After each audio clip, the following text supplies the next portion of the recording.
नमस्कार विद्यार्थियों। एमए पूर्वार्ध द्वितीय प्रश्न पत्र साहित्य शास्त्र की कक्षा में आपका पुनः स्वागत है।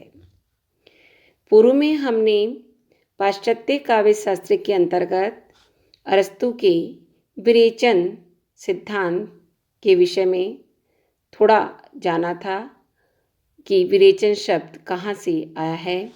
आज हम विरेचन सिद्धांत के अंतर्गत विरेचन का अर्थ और उसकी व्याख्या प्रस्तुत करेंगे। तो आइए देखते हैं सर्वप्रथम कि विरेचन शब्द का अर्थ क्या है।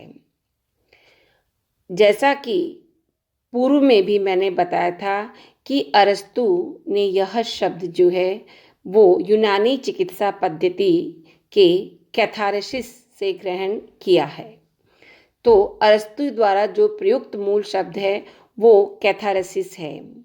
हिंदी में इसका अनुवाद है रेचन, विरेचन अथवा परिष्करण, परंतु विरेचन शब्द सबसे अधिक प्रचलित है। जिस प्रकार से कैथारसिस शब्द यूनानी चिकित्सा पद्धति से संबंधित है, उसी प्रकार से विरेचन शब्द हमारे भारतीय आयुर्वेद शास्त्र से संबंधित है। चिकित्सा शास्त्र में इस शब्द का अर्थ है कि रेचक औषधियों के द्वारा शरीर के मल या जो विजातीय पदार्थ शरीर में चला गया है उसको बाहर निकालना। यूनान में रेचक औषधियों का सर्वप्रथम प्रयोग हिप्पोक्रेटिस ने किया था। जब किसी रोगी के पेट में कोई अनावश्यक पदार्थ चला जाता था और उसे उदर शूल आदि पीड़ा सताती थी, तो वे उस रोगी को रेचक औषधि दे देते, जिससे कि जो अनावश्यक और अस्वास्थ्यकर पदार्थ उसके पेट में चला गया था वह बाहर निकल जाता था और रोगी पुनः स्वास्थ्य लाभ करता था। अरस्तु चूंकि एक वैद्य के पुत्र होने के कारण अरस्तु ने यह शब्द वैद्यक शास्त्र से ही ग्रहण किया और काव्य शास्त्र में उन्होंने इसका लाक्षणिक प्रयोग किया। जैसे होम्योपैथी में किसी संवेग की चिकित्सा समान संवेग के द्वारा की जाती है। जैसे अम्ल के लिए अम्लता का और लवण द्रव्य को दूर करने के लिए लवण का प्रयोग किया जाता है, उसी प्रकार से अरस्तु का यह मानना था कि त्रासदी करुणा तथा त्रास के कृत्रिम उद्रेक के द्वारा मानव के जीवन में, वास्तविक जीवन में जो करुणा और त्रास के भाव है उनका निष्कासन करती है। त्रासदी के पढ़ने और प्रेक्षण से मनुष्य के मन में जो संयत रूप में करुणा और भय का संचार होता है, उससे व्यवहारिक जीवन में करुणा और भय के प्रचंड आवेगों को झेलने की शक्ति आ जाती है। और यह विचार अरस्तु के लिए कोई नया नहीं था, क्योंकि वैद्य का पुत्र होने के कारण यूनानी चिकित्सा पद्धति के इस से वह पूरी तरह परिचित था और इसी का उन्होंने काव्य में लाक्षणिक प्रयोग किया था। अब हम देखते हैं कि अरस्तु के विरेचन सिद्धांत की अनेक विद्वानों ने कई व्याख्या प्रस्तुत की है। उसमें से 3 व्याख्याएं हैं। नंबर 1 है धर्मपरक, दूसरा है मानसिक और तीसरा है कलापरक। सबसे पहले हम देखते हैं कि धर्मपरक व्याख्या क्या है। जैसे हमारे यहाँ भारत में अनेक प्रकार के धार्मिक उत्सव होते हैं, वैसे ही यूनान में भी भारत की तरह ही नाटक का आरंभ धार्मिक उत्सवों से ही हुआ था। और उस संबंध में प्रोफेसर मरे का ये मानना था कि वर्ष के आरंभ होने पर एक डियोनुसस नामक यूनानी देवता से संबंधित एक उत्सव मनाया जाता था। इस उत्सव में देवता से यह प्रार्थना की जाती थी कि वह अपने भक्तों के पिछले वर्ष के पापों का, कुकर्मों का और कालुष्यों का अंत कर दे और आने वाले वर्ष में उन्हें इतना विवेकपूर्ण और शुद्ध हृदय का बना दे कि वे पाप, कलुष और मृत्यु आदि से बचे रहें। इस प्रकार से यह उत्सव जो है एक प्रकार से शुद्धि का प्रतीक था और अरस्तु के जीवन काल में ही रोम में भी यूनानी त्रासदी का प्रवेश हो चुका था, परंतु उसके पीछे कोई कलात्मक उद्देश्य नहीं था, बल्कि अंधविश्वास मात्र था। क्योंकि उस समय लोग अंधविश्वास के कारण यह मानते थे कि अगर हम ऐसा उत्सव मनाएंगे तो दैवी विपत्तियां हमसे दूर हो जाएगी। अतः सबसे पहले सन 361 ईस्वी पूर्व में महामारी के निवारण के लिए सर्वप्रथम यूनानी त्रासदी को अपनाया गया। अपने ग्रंथ राजनीति शास्त्र में अरस्तु ने लिखा था कि मनुष्य के मन में जो आवेश उत्पन्न हो जाता है उसके शमन के लिए यूनान में उद्दाम संगीत का प्रयोग किया जाता है। उद्दाम संगीत क्या करता है? पहले तो मनुष्य के मन में जो आविष्ट हो गया है उसको अत्यधिक बढ़ा देता है और यानी उसको उत्तेजित करता है, उसका उद्रेक करता है और फिर धीरे धीरे उसी से आवेश से वह धीरे धीरे शांत हो जाता है। तो इससे ये स्पष्ट है कि यूनान की जो धार्मिक संस्थाएं थी में बाह्य विकारों के द्वारा आंतरिक विकारों के शमन का यह उपाय अरस्तु पहले से ही जानते थे और यही कारण है कि संभव है कि यहीं से उन्हें विरेचन सिद्धांत की प्रेरणा भी मिली हो। सारांश ये कि विरेचन का धर्म परक अर्थ जिन विद्वानों ने माना है उनका कहना है कि पहले बाह्य उत्तेजना के द्वारा मनुष्य के मन में करुणा, उद्रेक आदि भावनाओं का उत्तेजित किया जाता है और अंत में उन्हीं भावनाओं के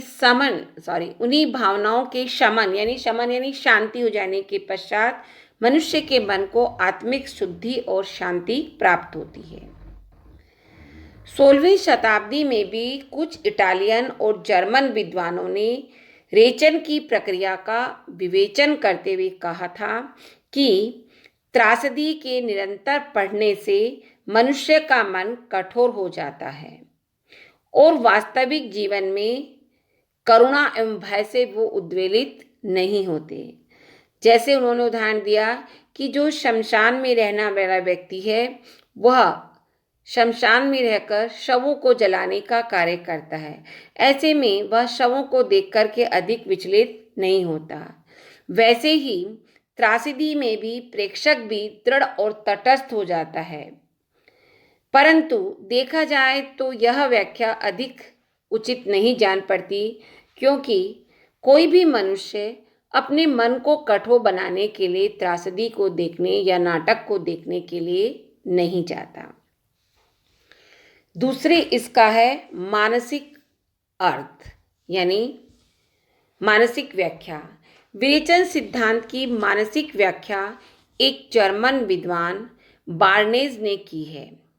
उनका कहना था कि मनुष्य के मन में अनेक प्रकार के मनोविकार वासना के रूप में अवस्थित रहते हैं।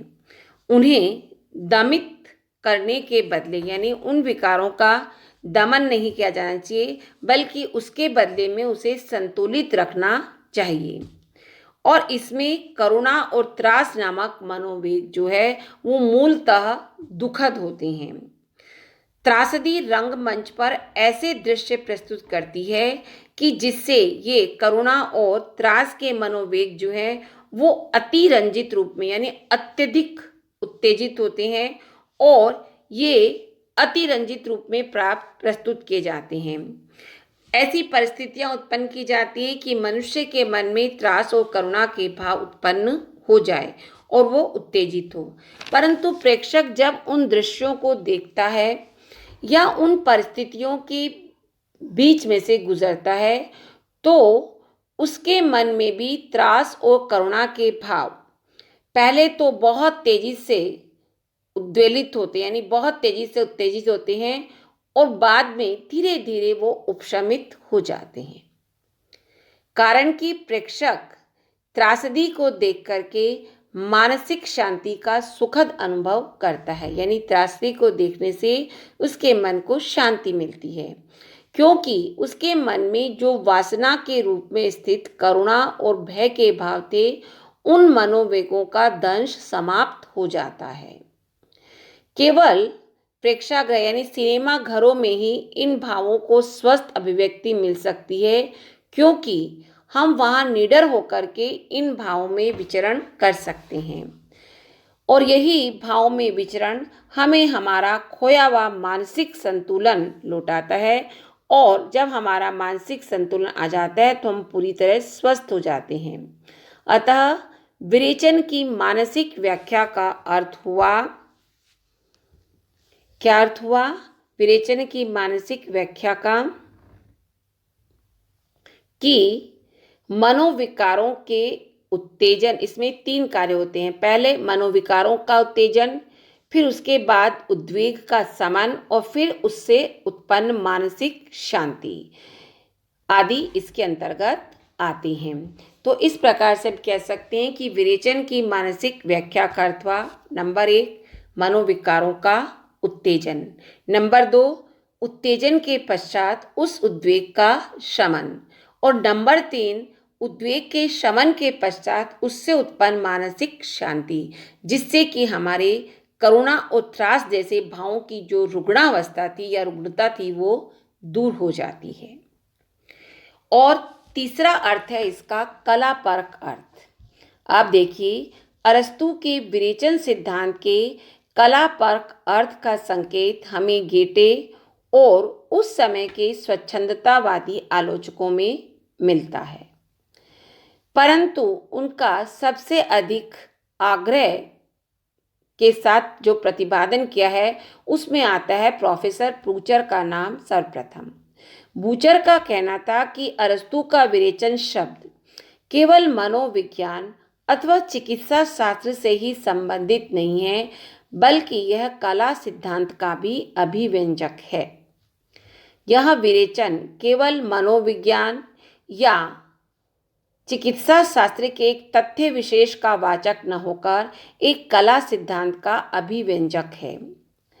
त्रासदी का कर्तव्य कर्म केवल करुणा या त्रास के लिए अभिव्यक्ति का माध्यम प्रस्तुत करना नहीं है, अपितु एक सुनिश्चित कलात्मक संतोष प्रदान करना है और इनको कला के माध्यम से ढालकर फिर उन्हें परिष्कृत और स्वच्छ करना है। तो इस प्रकार से प्रोफेसर बूचर के अनुसार विरेचन का कलापरक अर्थ में 2 स्थितियां आई। पहला तो कि मनुष्य जब इनको करुणा और त्रास के भावों को देखता है तो सर्वप्रथम तो वह अपने में मानसिक संतुलन उत्पन्न करता है और बाद में मानसिक संतुलन के पश्चात कला के माध्यम से वह उसका परिष्कार करता है या उसका कलात्मक परिष्कार करता है। तो इस प्रकार से हम देखते हैं कि अरस्तू के विरेचन सिद्धांत की 3 व्याख्याएं की गई है, जिसमें धर्मपरक, मानसिक और कलापरक आदि के बारे में अभी हमने पढ़ा है। धन्यवाद।